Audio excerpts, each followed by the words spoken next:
सोचिए, एक ऐसी दुनिया जहां इंसान का नामो निशान तक नहीं था, जहां ना कोई शहर था, ना कोई सड़क, ना कोई टेक्नोलॉजी, सिर्फ जंगल, पहाड़ और विशालकाय जीव। ऐसे जीव जिनकी एक दहाड़ से आसमान गूंज उठता था, जिनके कदमों से धरती कांपती थी। ये थे डायनासोर। करोड़ों साल तक इस धरती पर सिर्फ उनका ही राज था। लेकिन फिर एक दिन सब कुछ खत्म हो गया। ना कोई बचाव, ना कोई चेतावनी, बस एक ऐसी तबाही जिसने पूरी पृथ्वी की कहानी बदल दी। आखिर क्या हुआ था उस दिन? डायनासोर कब और कैसे गायब हुए? क्या सच में एक एस्टेरॉयड ने सब कुछ खत्म कर दिया, या इसके पीछे कोई और रहस्य है? आज हम आपको ले चलेंगे धरती के इतिहास के सबसे खतरनाक दिन पर, जहां से शुरू हुई डायनासोर के अंत की कहानी। डायनासोर लगभग 23 करोड़ साल पहले इस धरती पर आए और करीब 16 करोड़ साल तक उन्होंने राज किया। इस समय को कहा जाता है मीजोजोइक एरा, जिसे एज ऑफ डायनासोर्स भी कहा जाता है।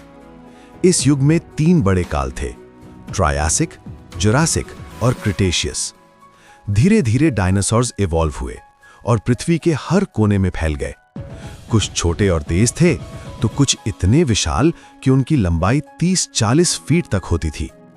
टीरेक्स जैसे खतरनाक शिकारी, ब्रैकियोसॉरस जैसे शांत विशाल जीव। कुछ आसमान में उड़ते थे, कुछ समुद्र में तैरते थे।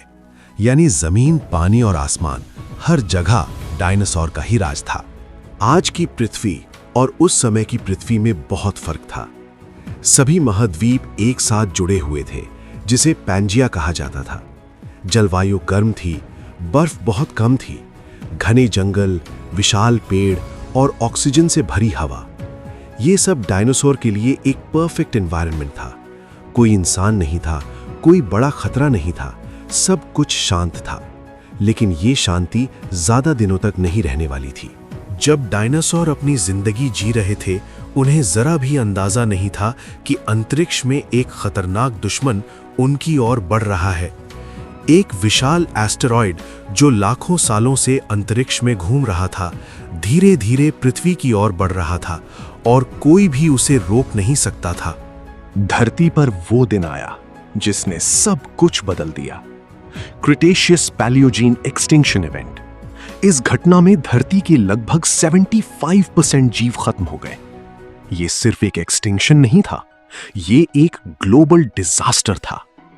वैज्ञानिकों के अनुसार इस विनाश का मुख्य कारण था चिक्सुलुब इम्पैक्ट, एक 10-15 किलोमीटर चौड़ा एस्टेरॉयड जो लगभग 20 किलोमीटर प्रति सेकंड की रफ्तार से पृथ्वी से टकराया।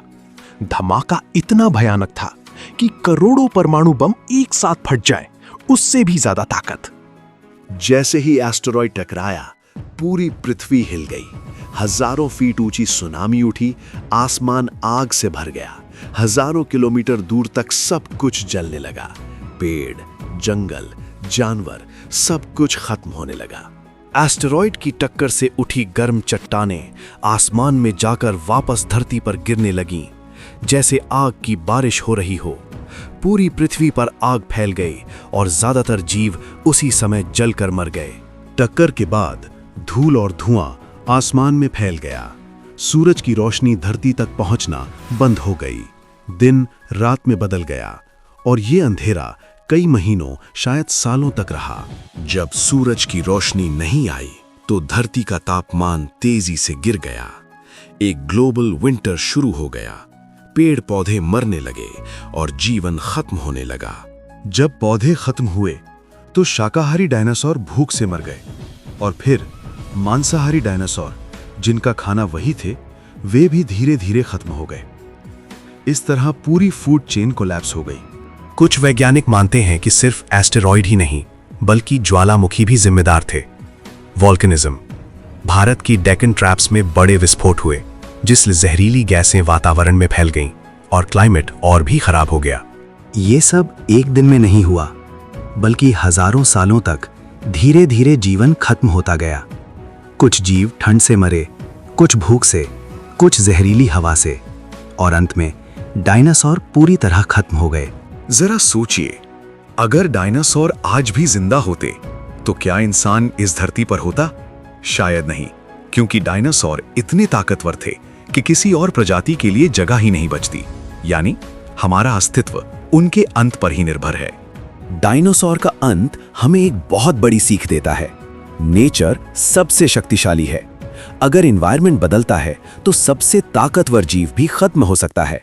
आज हम इंसान क्लाइमेट चेंज, पोल्यूशन और ग्लोबल वार्मिंग से खुद अपने लिए खतरा पैदा कर रहे हैं।